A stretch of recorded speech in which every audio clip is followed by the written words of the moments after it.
Welcome to the Subconscious Elements Podcast, a podcast where we break down all things spirituality. Right now, we're working our way through The Gene Keys, a book written by Richard Rudd, which is a westernized version of what you might call the I Ching, which is 64 different patterns that humans tend to fall into. And through his translation, you can start to find like your genuine path to follow on. And if you haven't done so, we haven't really talked about it in the other podcasts, but something that you can do is you can go to genekeys.com and then you put in your birth date, your name, when you were born, where you were born, and it comes up with your genetic profile. And through there, you can see which gene keys apply to you the most. And then you can, as we build this within the next year, you're going to be able to pick which gene key applies to you the most and then see how we kind of break it down. One of the things I will say though is that even though I have what it tells me as my main ones, which I definitely relate to and I agree with, as far as like what it says relates to my life, I also find meaning in some of the other ones. So even though when I first got into it, I would only really read the ones that applied to me specifically, as we've been going through them, you really start to have experiences in your life that are tied to these other gene keys or like meaning that you can pull from them. So definitely there's value to be had in going through them sequentially or just like picking up on extra ones. But yeah, that's the gene keys, and that's what we're going through right now. And I'll let Tori go ahead and break down the 8th gene key. All right, so we're on the 8th gene key, and at the shadow frequency, you have mediocrity. Through transmuting mediocrity, you'll find the gift of style. And from the gift of style, the acidic level is going to be exquisiteness. And starting at the shadow frequency, you can see the well-trodden path. It is the path that we're told to follow from a very young age. And basically what our family has done, our parents, our grandparents, they've all gone to school. And in the education system, they've learned the same ideas, same principles. And these have been playing out for generations. And once you finish school, you're told to further your education through college and get the job in that applicable degree, and then work your life from 9 to 5 and live on the weekends, experience fun times, but rather just focusing on that work and the comfortable lifestyle that others have paved the way. And yeah, it's like essentially they want you to do the typical work and your fun time is to consume. They essentially want you on a path of working and consuming is what seems to be the mediocre path for like all of humanity. And I really felt like I had like a glimpse of what that looks like one time when I took some LSD and fell asleep. I had a dream that I lived 1,000 days, which ends up being like 3 years. So I lived like this 3-year life of where I just like had a job and all I would do is work, come home, pet and feed my dogs, and watch Netflix with my significant other. And it was just like a loop of just like, it felt like everyone around me was like a robot. And I was just like, it was like the Truman Show.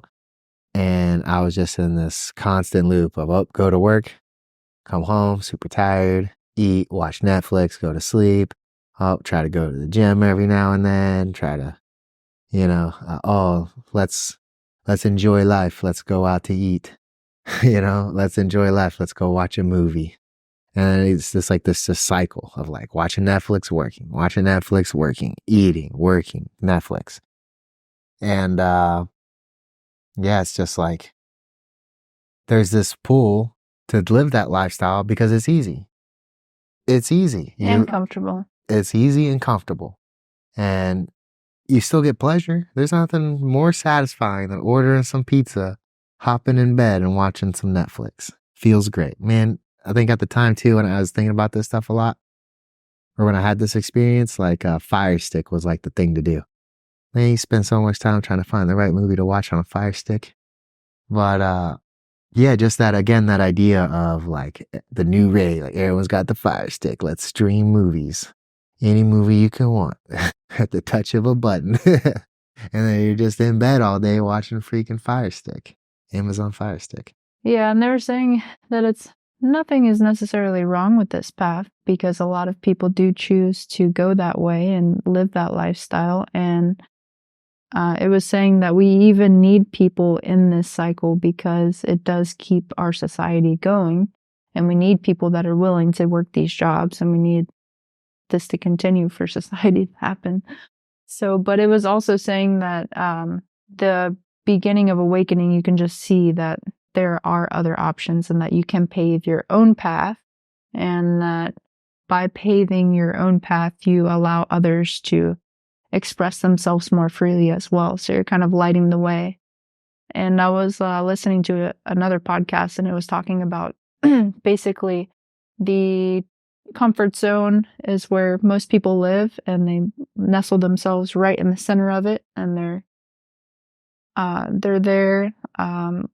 But then you have your creative minds and artists and free thinkers, and they're on the outskirts of this big bubble, and they're exploring and navigating new paths and expanding the horizons for other people. And more people start to see that other options are available, and they start leaning towards the edges more. And so that's just a reminder that you can create new ways and new ways of doing things. And you kind of see this with people nowadays, and they're like coloring their hair and they're expressing themselves in other ways. And you see the older generations like saying that it's bad and that, oh, you shouldn't have this color hair, you shouldn't have tattoos here, or you shouldn't be doing this. And so it's pretty interesting to see this uprising and it's like a split. Clashing. A colliding of ideas. Mm-hmm.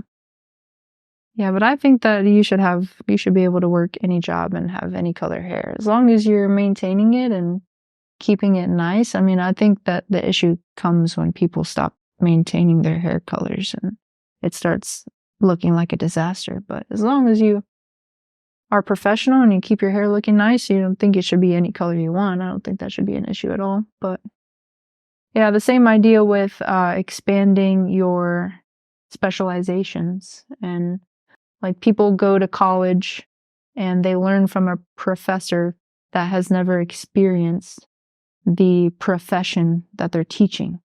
So they are teaching kids through a universe of educational terms, and they haven't actually experienced that path themselves.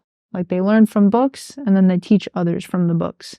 So like the best example, we were talking about it the other day, it was like financial people. You're talking about business? Yeah, business. Like you will learn business management from someone that has never managed a business. It's like, what does this become? It's like loopholes within loopholes. Becomes a money-making system. Yeah. They're given degrees for jobs that aren't even out there. Now, we ran into that one time when we were dealing with the car rental, and we went to go return it, and the guy that was returning our rental at the Enterprise was he had a degree in restaurant management. And we're like looking around, like, dude, if you wanted to be a manager at a restaurant, all you gotta do is work at the restaurant. Like you don't go to college to become a restaurant manager. You go to a restaurant, you learn how to be a worker, and then you rise up and become a manager. And it's like, okay, you go to college for 4 years. You could have been a manager in 2 at most places. Oh man. So yeah, without the debt, I mean, you could argue it's almost like a waste of time. I mean, I would assume that they actually are like pulling people in off the streets to be a manager. Cause I mean, you see it all the time. Or they'll just hire some young kid to try to be it. And it's mostly because no one wants to be the position. If you work at the restaurant, most of the time you see what they're doing and you're like, yeah, no way do I want to be a manager. But, to a kid that's fresh out of college, be like, what? I only have to work 40 hours a week? And it's like, little do they know that 40 turns into 50. And the money that they're paying you very rarely even surpasses the servers Well, yeah, just that idea of like how our education system is flawed. And a lot of that has to do with because people are making money off the education system. There's definitely, they're putting out more degrees for subjects than there are jobs for those. And because of that, you get like this, what you might call it, like a um, degree bubble, like an inflation bubble, where it's only a matter of time before it falls through. But essentially, like they're pumping out these kids with all these degrees, and what are they doing? They end up working at the local bar or the enterprise or whatever. So these degrees that were once like worth so much are not actually worth as much as they're putting out there. And because of that, like what I understand, a lot of the ways that these colleges make money is through grants. And so in order to keep these grants, they get the people that graduated from the school and then they stay on connect to the school applying for grants for like different studies or whatever. And they need like these grants. So essentially like, yeah, these kids, they never really go out and experience the workforce. They essentially continue to work for the college and apply for grants and so that the school can continue to pull in money. When someone breaks it down to you, you're just like, dang, how are these things still running? But yeah, I know plenty of people with degrees that don't have a job in that degree and they're unable to use it. And it's just, it further validates my reason for not going to college. And people ask me all the time, and it's kind of like a thing. If you say that you don't go to college, people are just like, yeah, they just shrug you off as if you're not as important. And it's pretty funny because like the degree doesn't define you. And I know, like I said, so many people have these and they're in so much debt, and it's, I think, more stressful of a process than worth anything at a certain point. yeah, I remember someone was like, well, at least it proves that you're willing to commit and follow instructions and work as a team. Like that's what it takes to go to college. And it's like, if that's what it takes to prove those things, it's pretty depressing. You know, it's like, that's the best way to test those skills. You could test all those skills in like 6 months, really. You know, it's like I learned all that in the Marine Corps, you know, but I didn't have to pay $50,000 or whatever. Yeah, and most people go to college and they don't even have an idea of what they want to get a degree in. And then they change their degree and then that costs more money. And then it's like, I would have changed my degree a million times. How are you supposed to know at like 18 what you want and what's a good idea? And you see that a lot. People keep changing because you get rumors that once something's worth a bunch of money, then you get into it and you're like, oh, it's not worth any money. You got to find something else. And so people just keep switching. Another thing I said too was like the only time people will really find that path of like understanding that they're a part of a system and where the system's pushing them, like that awareness. It was saying only really happens when there's tragedy or like you lose a loved one or a life crisis happens. And one thing that I wanted to add to that was like also psychedelics. Psychedelics have been that for me to like help push me to the edge of the bubble and to realize that I was in a bubble to begin with. But I also understand why people wouldn't want to do psychedelics because some people are very comfortable just being in the normal. And I would also say, like sometimes, you know, the universe needs people in the normal, right? Like, for example, our coach, he was saying he didn't want to take psychedelics because he might want to up and travel the world and close the gym down. And I was like, yeah, that's a solid point because that could very well happen. You take some psychedelics and you'd be like, you know what? Change your whole life and freaking, you know, disappear, go to the Caribbean or something. Especially if you have the means to, you know? So it totally makes sense to me why some people don't want to do it. But for those of us that are searching for whether it's meaning or purpose or something outside the everyday consciousness, it really does open your mind up to like the system of things. Instead of like fighting to be like everyone else, you're like, man, why am I trying to be like everyone else? And it kind of just shifts you out of it a little bit. Yeah, that's exactly what happened to me. Actually, I was like a week before I moved into college, something tragic happened to me and it shifted my entire reality into a different path. So pretty interesting how that happened. But yeah, so through the shadow of mediocrity, it was saying there's a repressive nature, which is, they call it wooden. And this is like whenever you can see it in a relationship as the person that doesn't want to leave because they're in fear of change. And so they stay in that relationship regardless of the circumstance. And then you have your reactive nature, which is shown as artificial. And artificial is the person that can't stay in a relationship because they put on a facade, and eventually the facade washes away and they're unable to keep up with it. And through this, they usually run away from the relationship. Yeah, I definitely have experienced this. I definitely know people in their repressive nature where they don't stand up for themselves because they're scared of change. And kind of like, I totally understand that because I think we all kind of go through that fear. I think this is just kind of stating that these people get stuck in it. But I think we've all felt that way before where we're just like, it's easier sometimes to stay in the relationship than it is to break it up because you know that once you're gonna have to deal with their emotions, you might have to deal with your own emotions. And it's like, is it really what you want? Can you still accomplish the things that you want while dealing with this person? You know, those kinds of things. And yeah, you know, it's like when you're outside of it, it's so funny because you're like, you realize what they're scared of is not real. It's like this person is scared of breaking up with this relationship because, you know, they don't want to be alone and, you know, they don't want to have to like start over.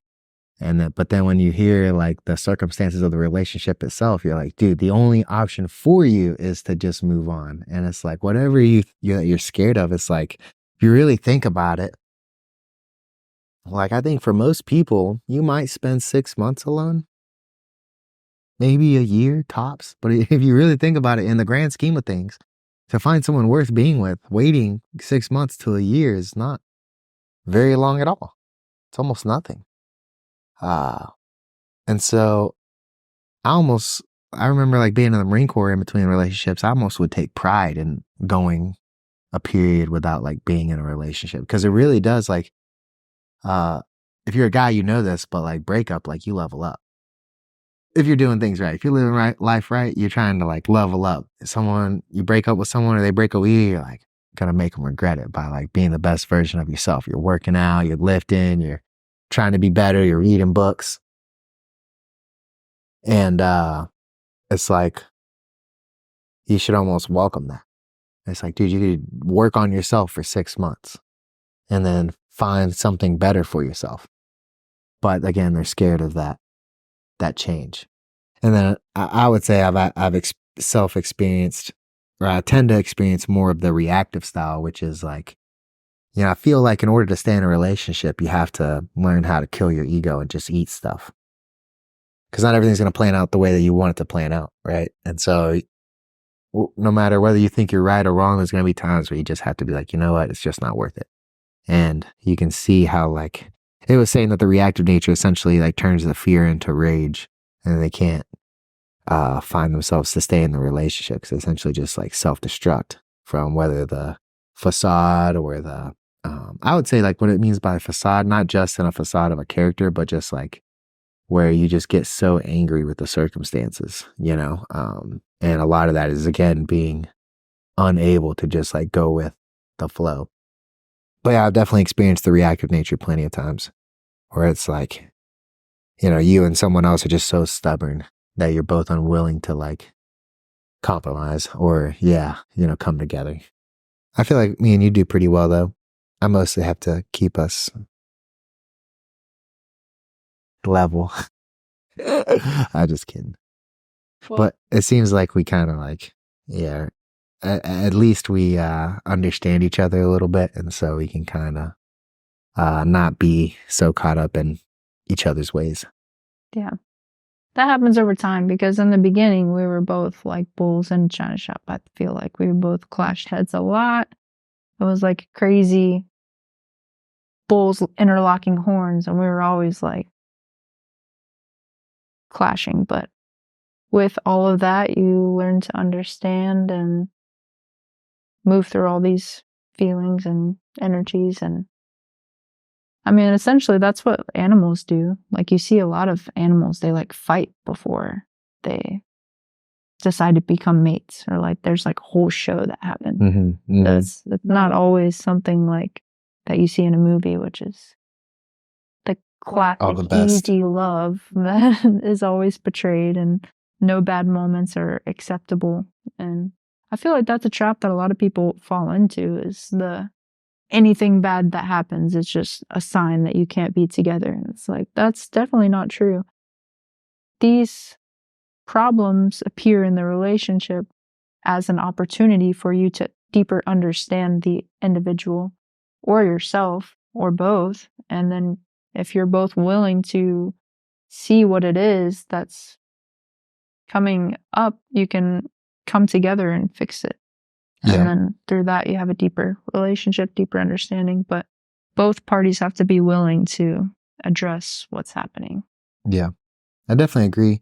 You know, I'm gonna compare it to jujitsu, but when you're in jujitsu long enough, you realize that everyone who's still left training all has experienced like career-ending injuries and just chooses to keep going.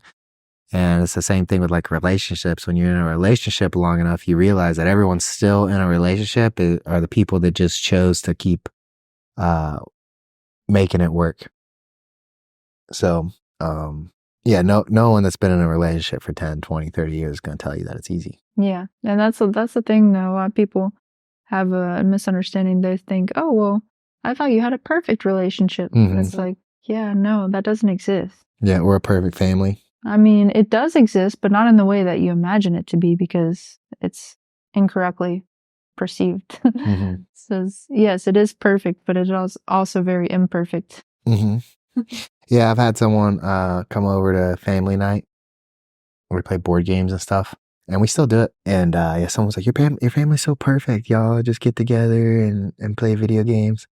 And I'm like, oh, my family's far from perfect. We can hold it together for one night on a weekend. We can fucking a couple hours. Yeah, we can play some board games and hang out. But for the most part, you know, our family struggles. But it's interesting though in that mindset, because most people never experience that ever. It's like, no, yeah, you know, to me, it's like a normal thing, you know, and it's like, for me, it's like the least we could do is like chill for one fucking night. But then when you meet other people, and it's like most people don't get together with their family and play a board game civilly, you know, and have fun and make fun of each other. I've been a part of families where that's like a normal thing that they do like every week, you know, or monthly or whatever. It's like all one big happy family. Mine, we try to do it like once a year, once every 2 years. But yeah, at least for the holidays. Right. Yeah, so what else you got in that book? Yeah, so I was moving through these natures into the gift frequency, and at the gift frequency, you'll see style, and this is when the individual chooses to no longer walk the path and chooses to create their own path.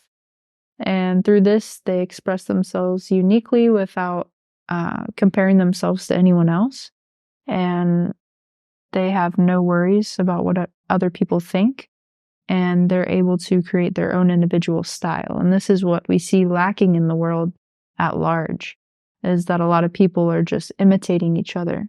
And the moment that you sense imitation in another person's energy, you are put off. And that's very difficult to re-engage once you sense that in someone. So just truly expressing yourself authentically, and no matter the imperfections or whatever you have in your mind that you think you have to be, or any of those things that you're putting on yourself, just being freely. And through this, you can create your own path, like I said. And what I found interesting, what you said was from the Atomic Habits book, was that specializing in multiple areas that you're interested in, and then from those specializations, creating a different career in total. And because the careers that we have, I mean, when were they created? And we can definitely update the system in that sense. So creating things that are not in the current reality and moving towards uplifting. I mean, as long as it's centered in purity, I don't see why not. At least try to make something. And yeah, I find this definitely through you, because you're expressing yourself, and you have your own niche areas and you're creating from your own dreams and ideas. And that's what I was saying, that we all have these dreams and ideas and thoughts, but the majority of us don't put them into action. And putting them into action and not letting them just run rampant through your mind, because that's what eventually happens, is that you have so many ideas and so many thoughts and they're just like flooding through your mind. I remember you were telling me that, like, I have so many ideas, like, which ones do I do? It's like, well, at least you have ideas, like, just pick something, we'll figure it out from there.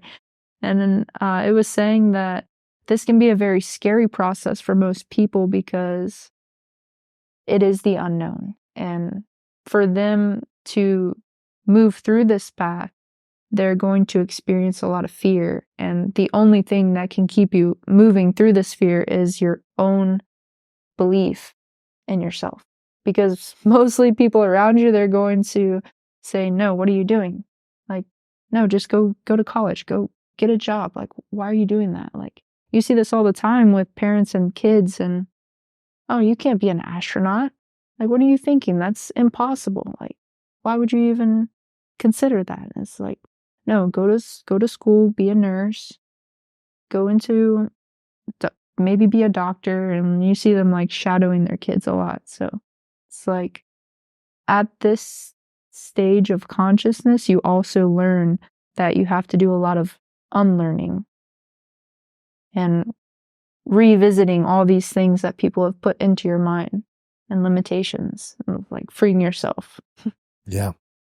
Yeah, there's a couple things I want to break down. There's what you're talking about though, with the whole like what kids want to be. Well, there's like this weird change now, and one of my buddies was talking to me about it, and I was like a little bit biased. Well, he was saying how like all the kids nowadays, they all just want to be TikTokers and YouTubers. And he was like, back in my day, he's like, kids want to be firefighters and astronauts. Now all these little fuckers want to just be TikTok, goddammit. And I'm over here like, yeah. Meanwhile, I got a YouTube, just trying to be a YouTuber. Yeah. And it's like, and someone else was telling me this too, is like the newer generations are way more inclined to be like these outside thinkers, where they want to do like to be on TikTok, or they want the easy way of like fame, and there's less people willing to like do the work to accomplish things. And it's like, I definitely, obviously being someone trying to chase an abnormal lifestyle, would want to encourage the abnormal lifestyle for the kids. But I do agree that I think it gets lost on people about like the hard work that it takes to achieve like these lifestyles. And that's what can hold a lot of people back, is because they think it's easy. And, but I think that comes from, I think that the best way to address the whole idea of hard work and, suffering to get what it is that you want starts at home, and obviously one of the main themes of this is how the education system is jacked up. And I think most of us would agree that that's true. But, yeah, the education system and, parenting, right? And it's like, I don't think the two necessarily go against each other. The whole idea of being a YouTuber or a TikToker and hard work. It's like, I honestly think that those are skills that everyone will have to have. If you want to be successful in this world, most of the time you're probably going to need a TikTok or a YouTube, especially if you want to do like your own business, or you're an athlete, or you're a superstar, like almost all those people. And unless you're just like a rapper of some sort and you don't even need an Instagram, you're able to connect with your audience in other ways. For the most part, all those guys have some form of social media outlet that they learn how to use. And so I would say that, again,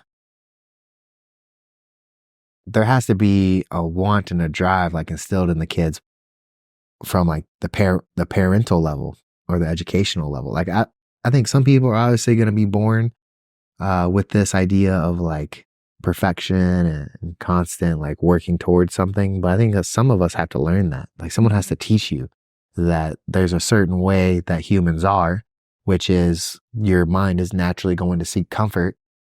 But if you are trapped by that and you're always seeking comfort, you will eventually be miserable. And that the key to being a human is to voluntarily suffer by doing hard things. And the best way to do it is to choose hard things that you don't mind doing. And through that, you can find like purpose and happiness, right? But no one in school or even most parents don't teach that. Most parents almost encourage the kid to find some way of pleasure or a way to like, yeah, get on your phone, get on your iPad, go watch TV, like, entertain yourself, right? Entertain yourself means go find pleasure in something other than me, like go find a screen. Me. Right. Yeah. So, and in that type of environment, then yes, of course they're only going to want to be YouTubers and TikTokers because that's what they watch all day. But if you encourage it more as like you need to earn the right to chill. It's like just because you need the kid to stay busy doesn't mean it has to be like on a phone, or on a video game or on a television screen. There can be plenty of other things that you learn to get your kid engaged with outside of phones and technology. Like Cat Williams, he was saying that he was forced to read books. He wasn't allowed to watch TV, radio, nothing. So as a little kid, he was reading books. And he's like, he's like generated a lot of controversy now because he claimed that he reads 3,000 books in a year. And people were doing the numbers on that. And they were just like, yeah, no, that's impossible. And then he came back on another podcast and he's like, yeah, they're over here trying to do the numbers for the regular person. And he's like, but I'm not the regular person. He's like, people don't understand what an environment can do to somebody. He's like, so while all of them were watching TV, yeah, it doesn't make sense for them to read books, to read 3,000 a year. He's like, but I can read a 250-page book in less than a couple hours. He's like, because all I ever did was read books and books and books and books. And he's like, so now 250-page book, I crush it easy. And he's like, and these people that are trying to judge me can't even imagine what that would be like. And that makes a lot of sense to me, especially as people who are freaks. When you get into their story, it's not because they were born with any way. They've just been doing it a whole lot longer than you have. So it appears like magic.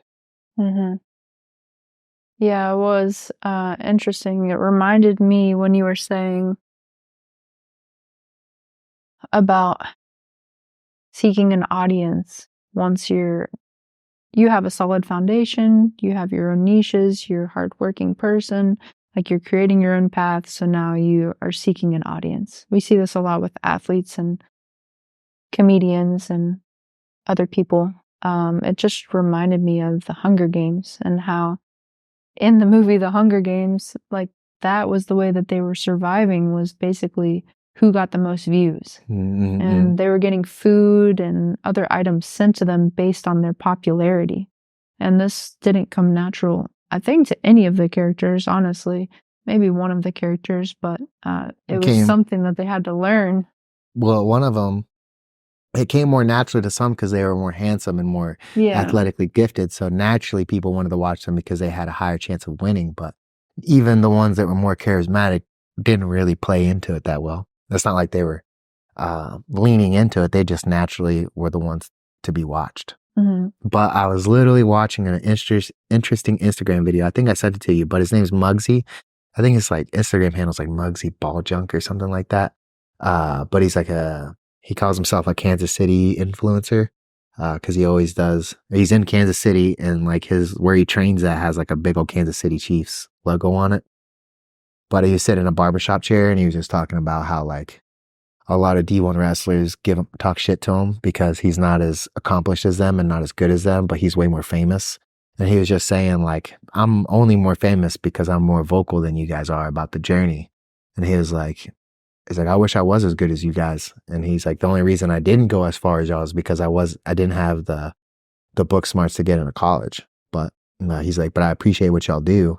But the reason I have all these followers is because I'm vocal about my process. And people can relate to you and they understand.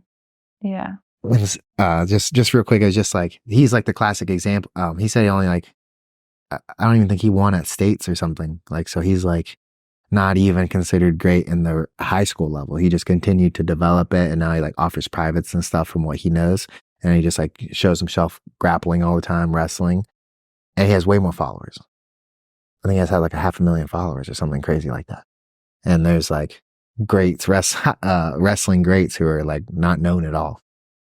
Yeah, it just makes a lot of sense with like the personality and like being personable and someone that someone else can relate to. It's like opening up and showing your authenticity and who you are. It's like to a lot of people, these famous people just seem like they're so out of reach.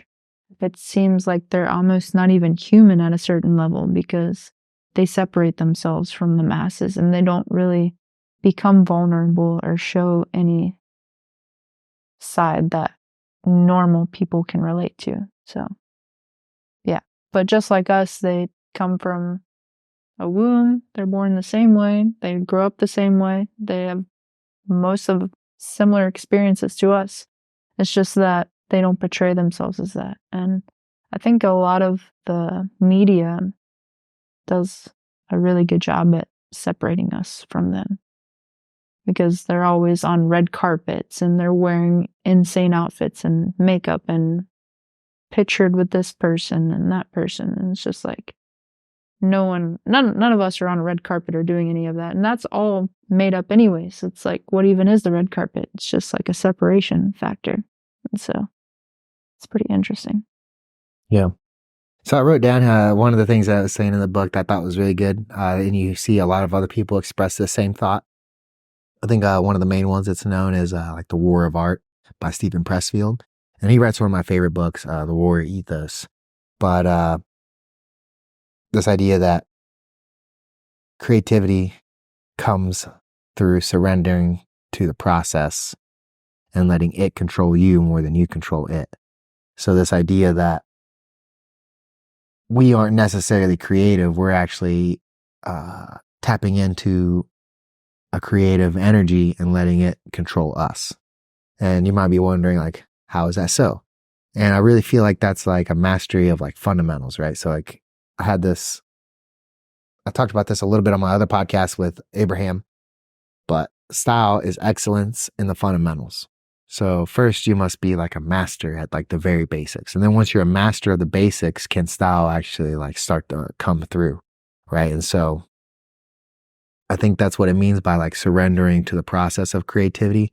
Stephen Pressfield talks about it where like he breaks down like the idea of a muse, right? A muse is like inspiration.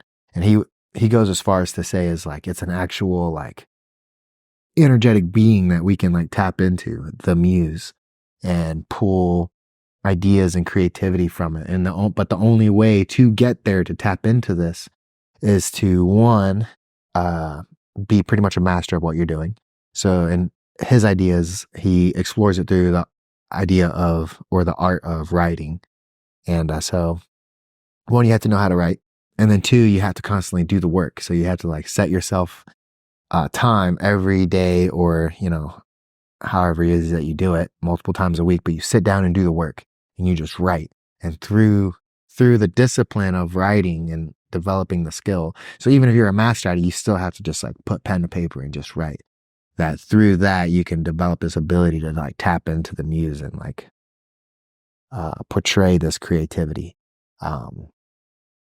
But again, just that like that whole, I really do agree with that idea, because if you talk to anyone who's like really good at something, a lot of times they'll tell you like it just kind of came out of them, or it just came to them. One of my good buddies who's a black belt wrote a book. He was just saying, he's like, I just kept having these ideas and I just got to a point where I just had to write the book. Like something was coming out of me and I had to put pen to paper. But I thought that was really interesting. Yeah, that's a common story that a lot of authors have. I've heard that multiple times, that it's like they don't even know where it came from. But yeah, that's very interesting. I definitely understand and can relate to that about the surrender. It's like the more you try to force it, the less it will appear. Mm-hmm. So I also wrote down free thinkers generally just want to free other free thinkers. And that makes a lot of sense, especially with our journey. Is like we've become free. I definitely think. I think most people would think of us as different or free thinkers. And then our most fun thing to do is like open up other people's minds to the possibilities, whether it's going out in nature, trying psychedelics. We try not to tell people, we try not to encourage psychedelic use because some people can't handle it. But we definitely try to encourage like going out in nature, camping. Maybe try cold plunge or breath sauna, work, yoga, jiu-jitsu, light therapy. Yeah, we're the ones always talking about it. It's funny how people are like, what the hell are y'all talking about? But yeah, I be showing mom my pictures of us camping. She's like, what the hell y'all doing out there? Yeah, we bring our cats too, so everyone's like, they don't run away. I'm like, they do, but they come back. They want to eat, they come back. Yeah, you got anything else? I got wrote one thing. It said like shine like a diamond. Oh yeah, it's through called the exquisiteness. Diamond of the Self. That's the phrase that they use for this gene key. And they're saying that through shining, you see reflections in other people. Oh, and that was like the perfect point. And you brought it up because you went to that men's group, but it was saying that at a certain point in your journey, you crystallize your own style. And then through this, you can see the reflection in other people and that they're just in a different form and state in their own journey, but they are perfect. And like you were saying that when you went to the men's group, you could just see that everyone was just at a different part of their journey, but that everyone had experienced very similar things.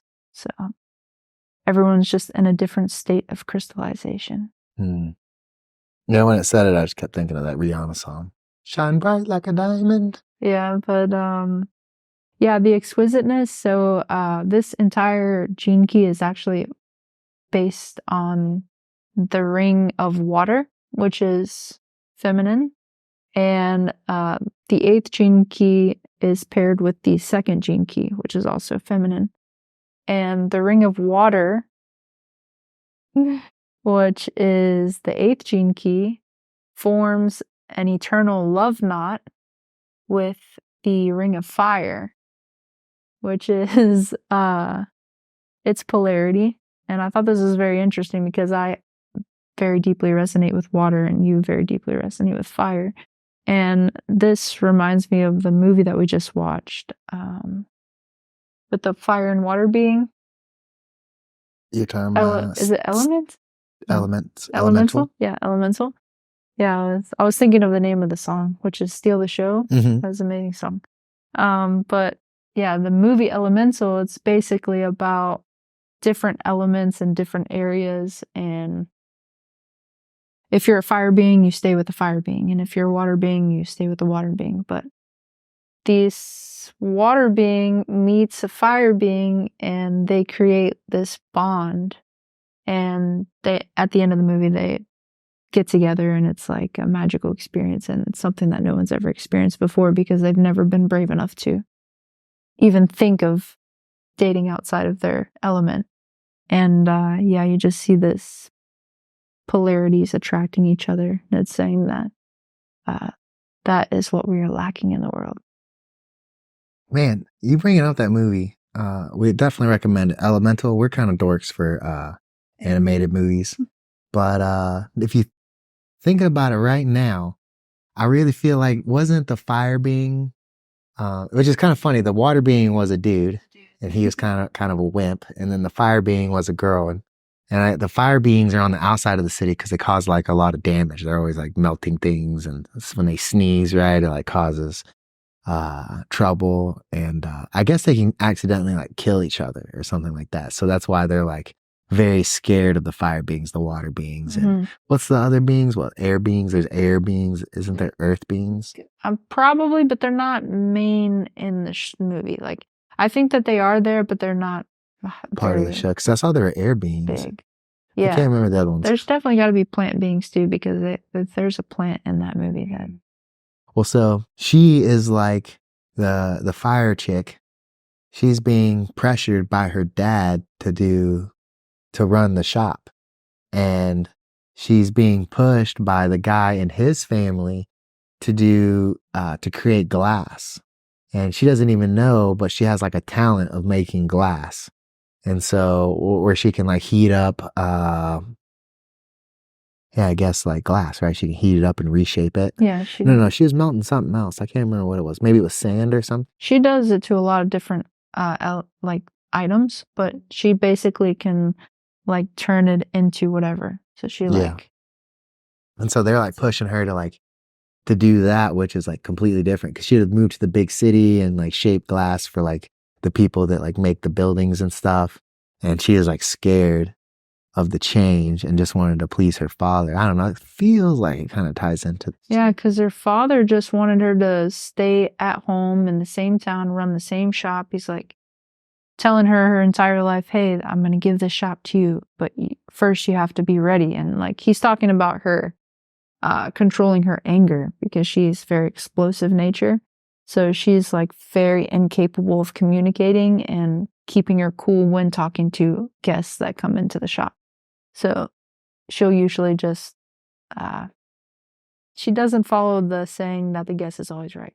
Mm-hmm. And so he's like holding her back for that reason. But I think that she manifested that because she didn't really want that as her dream. Like you can see it playing out that she's like hesitant on even really taking it over. And yeah, so explosion happens when her father was away, and it burst all the pipes in the shop, and the water being has to come through and actually figure out what's going on. And he's like super nerdy by the books guy, and he's like, I'm just here to check your pipes. And she's like freaking out because she's like, oh, they're going to shut down the shop, and this is my father's dream. I can't let this happen. I have to report you. Yep, I have to report you, and just like zoop, goes right back through the pipe and just disappears, and she's like losing her mind. And yeah, but it's just the same thing, saying that he has an idea and he's putting that on her. And so she's later in the movie, she's offered a huge opportunity in a different city, and you can just tell that she still feels guilt and shame with not staying at her father's shop, which is pretty interesting. Yeah, it was definitely a good movie. I was skeptical at first, but it was definitely a good movie. Yeah. But yeah, anything else you want to add? I don't think so. All right.